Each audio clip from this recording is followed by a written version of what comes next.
Hi అండి. Hi, hello everyone. ఈరోజైతే మనం కొర్రలు అండ్ పెసరపప్పు పాయసం చేసుకుందామండి. అంటే కొర్రలతో చాలామంది రైస్ ఒకటే చేసుకుంటారు కదా, ఇంకా అంతకు మించి కాదు అంటే ఏదైనా పలావ్లా చేసుకుంటారు. నేనైతే పాయసంలా చేస్తున్నానండి. ఇదైతే కుక్కర్లో అయితే వాటర్ పోసుకొని నేనైతే ఎక్స్ట్రా గిన్నె పెట్టుకున్నానండి. ఇందులో నేనైతే 1 గ్లాస్ కొర్రలు తీసుకుంటే 1/2 గ్లాస్ ఏమో పెసరపప్పు తీసుకున్నానండి. కొర్రలు అయితే 2 అవర్స్ ముందు నానబెట్టుకుని పెసరపప్పు ఏమో 1 అవర్ ముందు నానబెట్టుకున్నానండి. నానబెట్టుకుని విజిల్ పెట్టుకోవాలండి. 3 విజిల్స్ వచ్చే వరకు మనం వెయిట్ చేద్దామండి. నెక్స్ట్ ప్రాసెస్ అయితే మళ్ళీ చూద్దాం. కొర్రలు అయితే విజిల్ వచ్చినాయండి, దాన్ని తీసి పక్కన పెట్టుకున్నాను. అండ్ అలాగే ఇది బెల్లం అండి. ఇదైతే 1.5 వేసుకున్నాం కదండి టోటల్ పెసరపప్పు కొర్రలు కలిపి.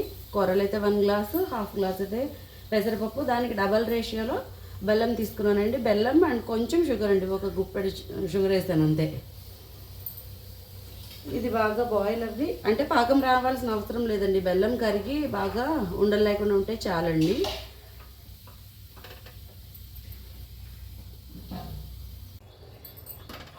ఇదిగోండి, ఇదైతే బెల్లం అయితే ఇలా కరిగింది కదండి.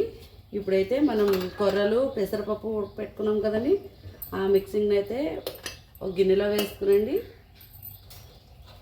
దానికైతే ఇప్పుడు స్ట్రైనర్తో ఇప్పుడు బెల్లం అయితే స్ట్రైన్ చేసేసుకుందామండి.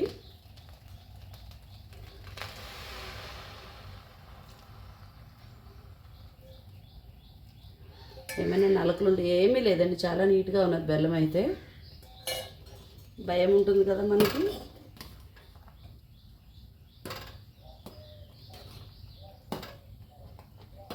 ఇది బెల్లం అంతా దగ్గరకు వచ్చి మనకి తీగ పాకం అంటే కొంచెం ఫింగర్స్కి పాకం వచ్చేలాగా అలా అయితే సరిపోతుందండి కన్సిస్టెన్సీ. ఇప్పుడు దీనిలో కొంచెం మనం సాల్ట్ వేసుకుందాం.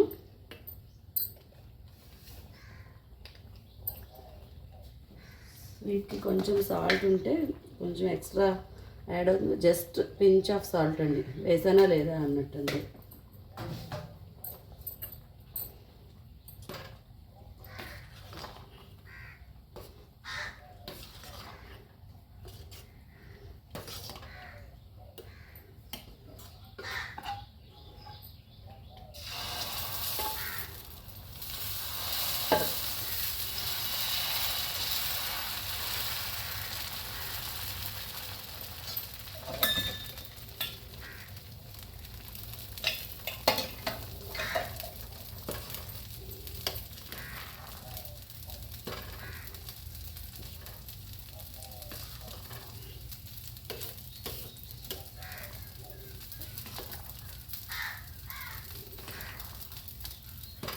మధ్య మధ్యలో అయితే కలుపుకుంటూ ఉండాలండి, లేకపోతే అడుగనంటే ఛాన్సెస్ ఉంటాయి కదా.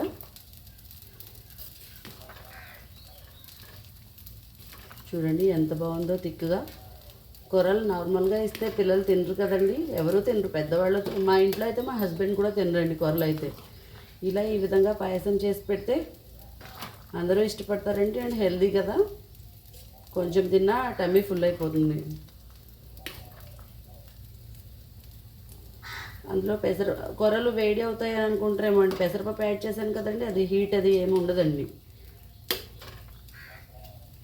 చాలా ఈజీగా చేసుకోవచ్చండి. కాకపోతే ఏంటంటే ముందు మనం ప్రిపేర్డ్గా ఉండాలండి. 2 అవర్స్ ముందే నానబెట్టుకోవాలి కదా కొర్రల్ని, అదొకటి మాత్రం చూసుకుంటే సరిపోతుందండి. మనం పెసరపప్పు నానబెట్టకపోయినా పర్వాలేదండి. నేనైతే 1 అవర్ నానబెట్టుకున్నాను, కానీ కుక్కర్లో కాబట్టి అండి. అదే ట్రెడిషనల్గా ప్యాన్లో వేసి చేయాలి అని అంటే అసలు అది కూడా అవసరం లేదండి, నానబెట్టుకోవాల్సిన అవసరం లేదు, కుక్కర్ అవసరం లేదండి. నేనైతే విజిల్ పెట్టాను, నాకు తొందరగా అవ్వాలి పని అని నేను తొందరగా చేసుకుందామని అండి.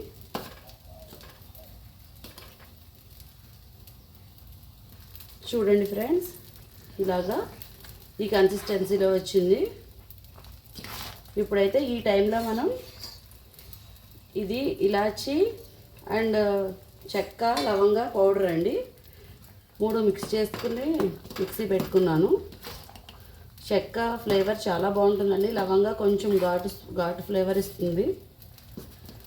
చూడండి సరిపోతుంది ఈ కన్సిస్టెన్సీ అయితే. ఇప్పుడైతే ఆఫ్ చేసేసుకుంటున్నానండి స్టవ్.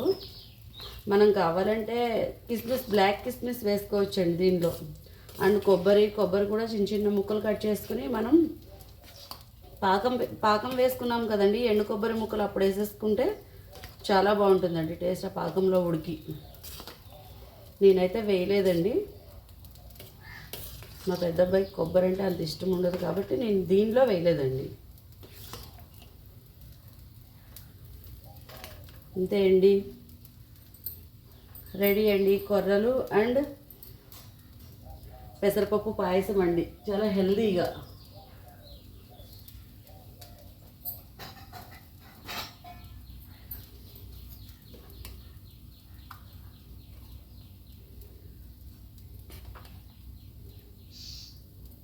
చూడండి ఎంత బాగుందో.